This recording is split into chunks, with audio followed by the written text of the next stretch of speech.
Traditional approaches to improving sanitation and hygiene in disaster relief settings focus on providing basic infrastructure as soon as possible, such as hand washing facilities and toilets.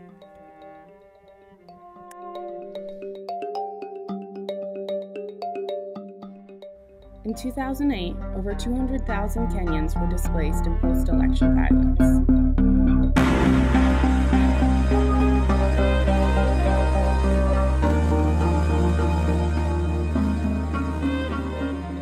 Forced to flee at a moment's notice, often with nothing but the few items they could carry, they were then reduced to numbers as aid agencies scrambled to provide them basic services.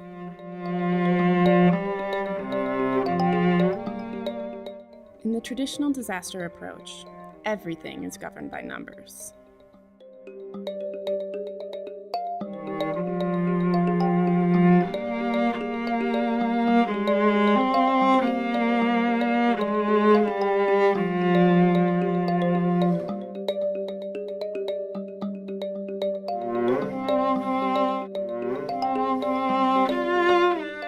These target goals were created to provide immediate relief, prevent disease outbreaks, and to ensure the basic dignity of those in need. It is a supply-driven system that assumes if the necessary items are provided, the displaced will use them. It assumes that what will afford dignity to one group will afford dignity to another. And most importantly, it assumes that the immediate well-being of a population is more critical than the future well-being. But are these assumptions accurate? Emergencies are rarely short-term affairs.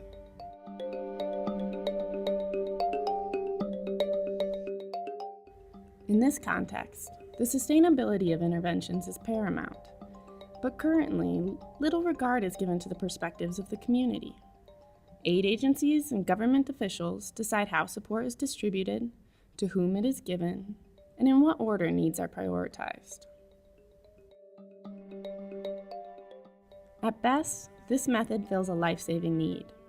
At worst, it fosters aid dependency, disempowers communities, and undermines the sustainability of interventions.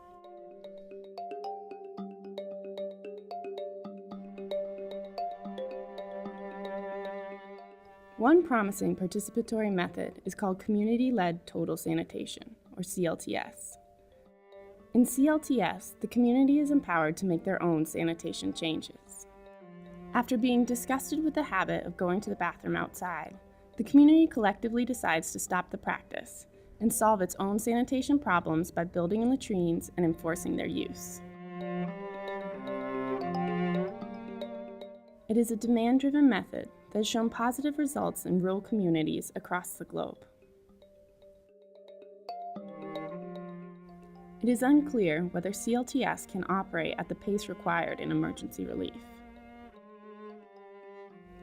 In a population of traumatized strangers, CLTS may not have the same impact as it does in close-knit rural communities. In emergency response, the stakes are high.